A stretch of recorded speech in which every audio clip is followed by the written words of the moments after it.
اعوذ باللہ من الشیطان الرجیم رب اشرح لی صدری ویسر لی امری واحلل عقدۃ من لسانی یفقہوا قولی۔ حضرات علماء کرام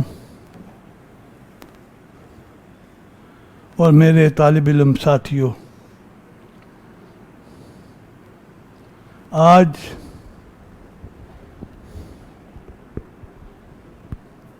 مجھے آپ سے ہم کلام ہونے کی جو سعادت میسر آئی ہے، میں اس پر اپنے رب العالمین کا شکر گزار ہوں۔ میں دنیا بھر میں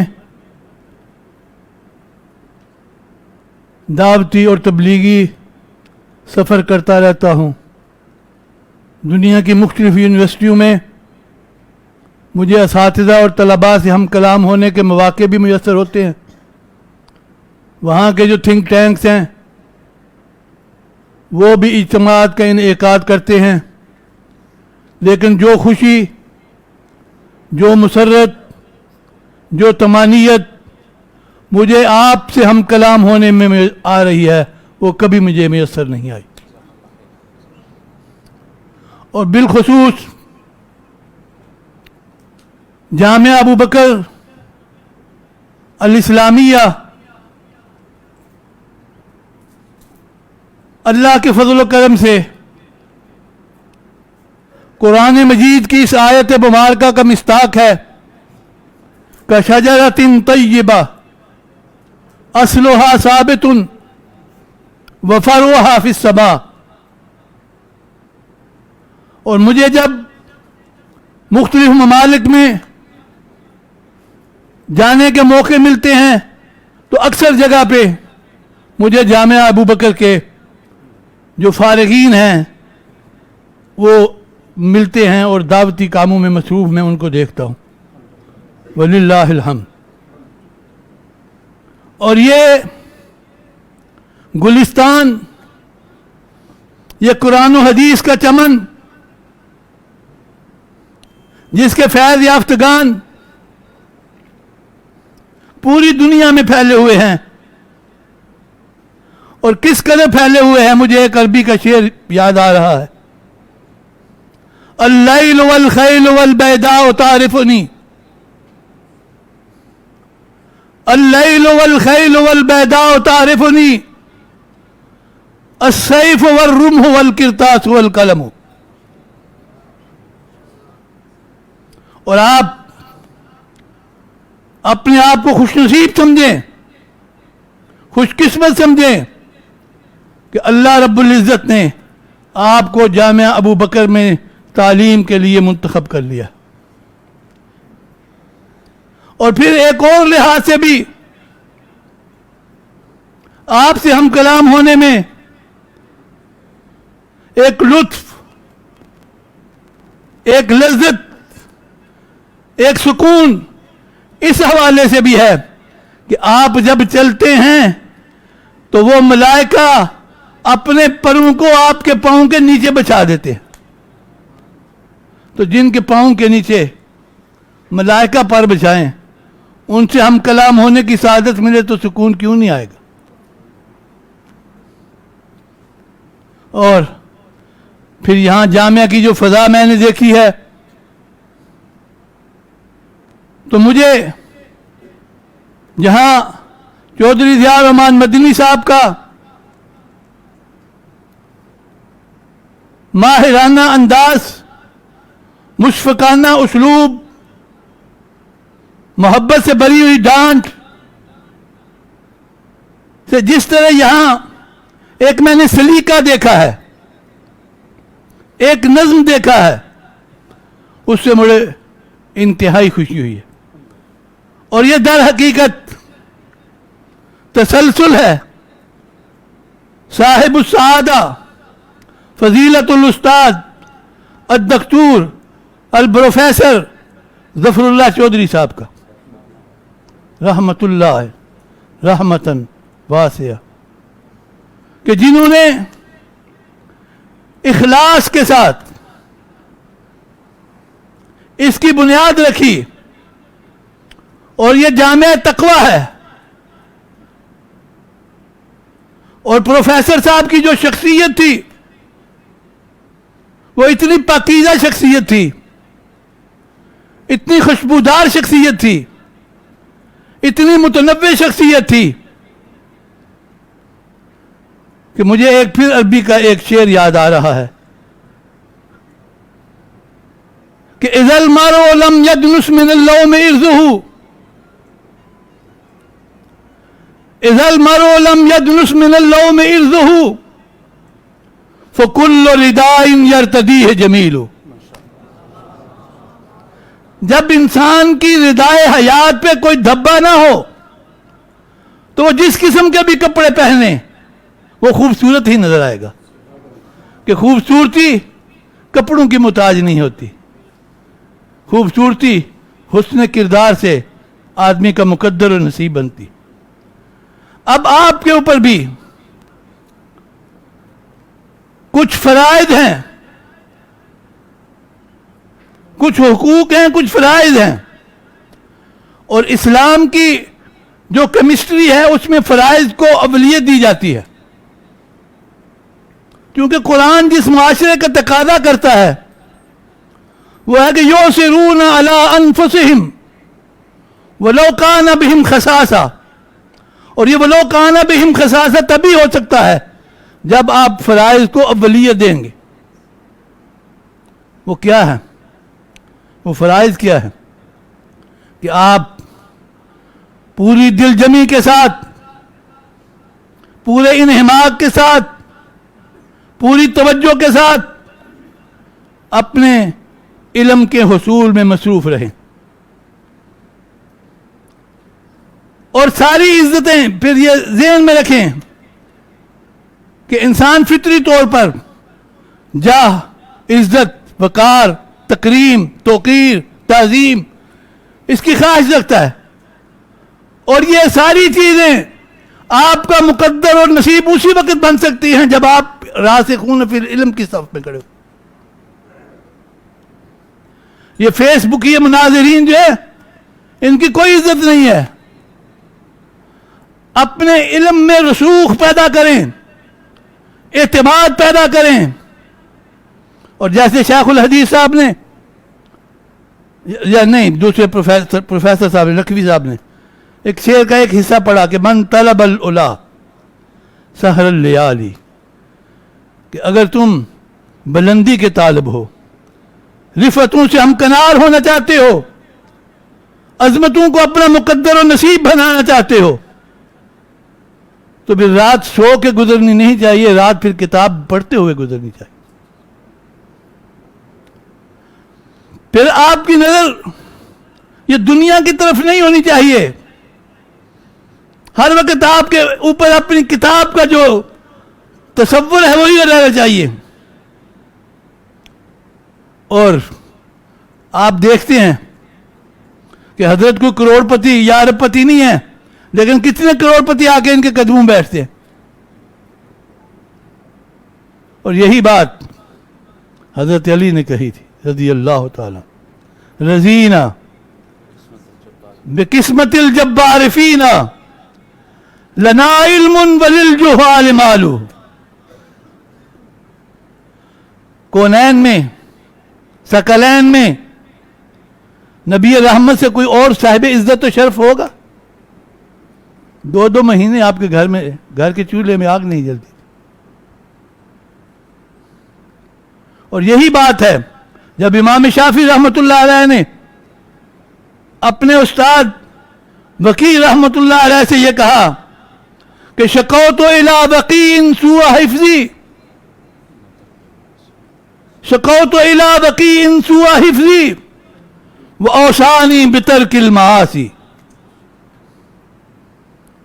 آدھی رات کے بعد بچوں اٹھا کرو, اٹھ کے کچھ پڑھا کرو.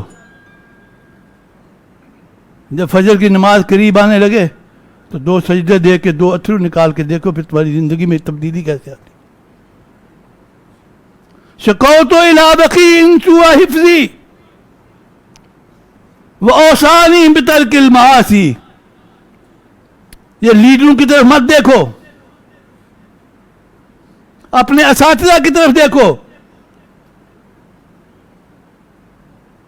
اس دنیا میں فی الدنیا والآخرہ جو ان کی عزت و احترام ہے وہ صاحبان اقتدار کی نہیں ہے,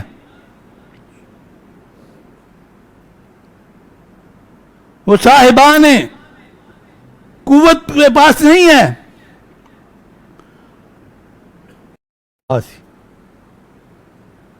اب میں نے کہا کہ لیڈروں کی طرف مت دیکھو, اور اچھا قائد اور لیڈر وہی بنتا ہے جو زمانہ طالب علمی میں اپنی پوری توجہ اپنے حصول علم پہ مرتکز کرتا ہے. میں دور نہیں, پاکستان کے قیام کے بعد آپ کو اپنی جماعت سے مثال دیتا ہوں. مرکزی جمعیت کی تاسیس جب ہوئی تو مؤسس کون تھے؟ مولانا سید داؤد غزنوی رحمۃ اللہ علیہ. اسٹوڈنٹ لیڈر تو نہیں تھے وہ, زمانہ طالب علم میں انہوں نے یہ سیاست ویاست میں کوئی دلچسپی نہیں لی, لیکن آج بھی جب سلفی حلقوں میں ان کا نام آتا ہے تو ادب اور احترام سے نگاہیں جھک جاتی. مولانا اسماعیل سلفی رحمت اللہ علیہ کوئی اسٹوڈنٹ لیڈر نہیں تھے, لیکن آج بھی پوری سلفیت ان کی کتب پڑھ کے رہنمائی حاصل کرتی ہے, اپنے مستقبل کی صف بندی کرتی ہے. آپ جس کے شاہد ہیں, جس کے آپ آئی وٹنس ہیں, علامہ احسان الہی ظہیر رحمت اللہ علیہ. بابا شہید کوئی طالب علم رہنما نہیں تھا, لیکن آج مشرق سے مغرب تک, شمال سے جنوب تک آپ کہیں بھی جائیں, وہاں استاد احسان الہی ظہیر کی کتب اس علاقے کی رہنمائی کرتے ہوئے آپ کو دکھائی دیں. پھر کبھی حضرت نے موقع دیا, شفقت کی, تو بابا شہید پہ کبھی آپ سے بات کروں گا. ان کی زندگی کا جو تنوع ہے, ہم نے ان کو ایک خطیب کے حصار میں پابند کر دیا ہے. اس نے ہماری نشست ثانیہ کی ہے.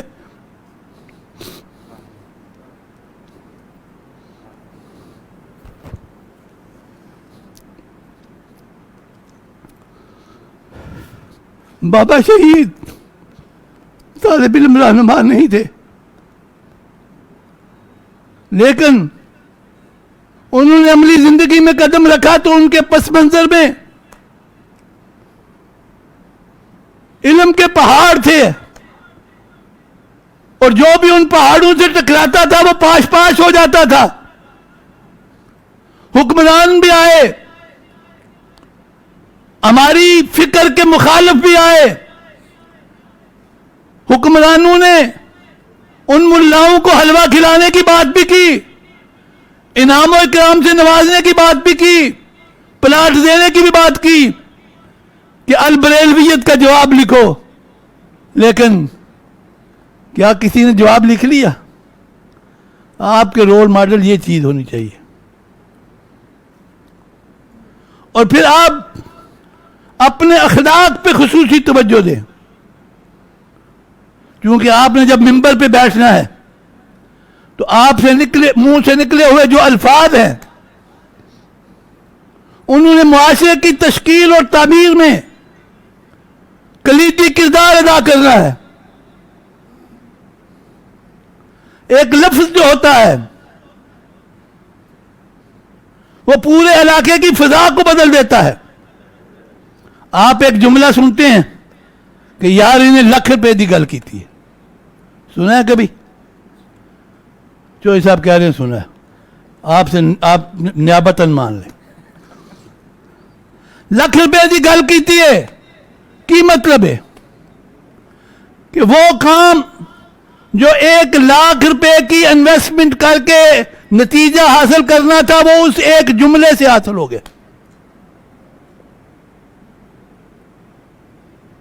لفظ کی جو حرمت ہے، اس کا تقدس ہے، اس کی تاثیر ہے، اس کو سمجھنے کے لیے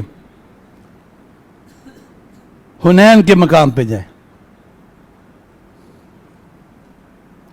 جب جنگ ختم ہوئی، رسالت مآب صلی اللہ علیہ وسلم مال غنیمت تقسیم کرنے لگے تو کچھ حلقوں میں چمگوئیاں شروع ہوگی. آقا تو تالیف قلب کے لیے نو مسلموں کو کچھ زیادہ حصہ دے رہے تھے، لیکن مدینے والوں نے یہ شکوہ کرنا شروع کر دیا. لو جی پھر مکے والے سبقت لے گئے. آپ تک بات پہنچی، آپ نے سب کو جمع کیا، اور ایک لفظ دیکھیں، اس کی تاثیر دیکھیں کہ کس طرح فضا کو بدلا، ماحول کو بدلا، دلوں کی کیفیت کو بدلا، ذہن اور فکر اور سوچ کو بدلا. آپ نے کہا یا معاشر الانصار، یا معاشر الانصار، یا معاشر الانصار، تم مجھے اس بات کا جواب دو کہ خوش قسمت وہ ہے جو بھیڑ اور بکریاں لے کر گھر جائے، یا وہ خوش قسمت ہے جو محمد الرسول اللہ کو ساتھ لے کے جائے. اس ایک جملے نے سارا ماحول بدل دیا، ساری کیفیت بدل دی، سوچوں کے دھارے بدل دیے. اور پھر آخری بات لفظ کی تاثیر پہ، یہ کس طرح اثر انداز ہوتا ہے.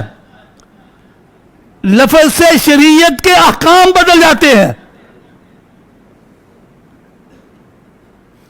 میرا نکاح میرے مرشد و مخدوم علامہ احسان الہی ظہیر رحمۃ اللہ علیہ نے پڑھایا تھا، اور انہوں نے یہ جملہ کہا تھا، حق بحقدار رسید، کہ ایک غیر محرم عورت کی طرف دیکھنا ثواب کا کام ہے، یہ جرم ہے، جرم ہے. نوجوان بچوں سے یہ بات منہ سے نکلنی مشکل لگ رہی ہے. چوہی صاحب نے بڑے زور سے کہا جرم ہے، ہیں یہ بھی جوان، لیکن ان کی جوانی جو ہے ان کے تقوی کے حصار میں ہے.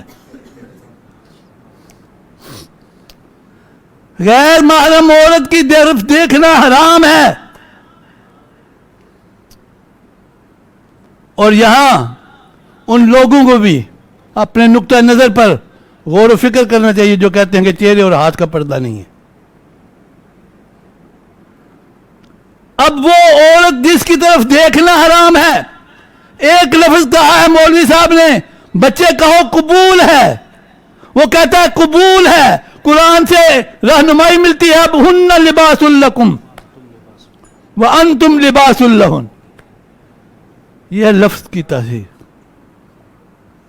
اللہ رب العزت ہمیں حکمت و دانائی سے، فہم و تدبر سے اس دین کو آگے بڑھانے کی، اور دین کے حوالے سے جو ہمارے اوپر ذمہ داریاں عائد ہوتی ہیں ان کو پورا کرنے کی توفیق عطا فرمائے. وآخر دعوانا ان الحمدللہ. جزاک اللہ خیر. شیخ یہیں پہ تشریف رکھیے گا.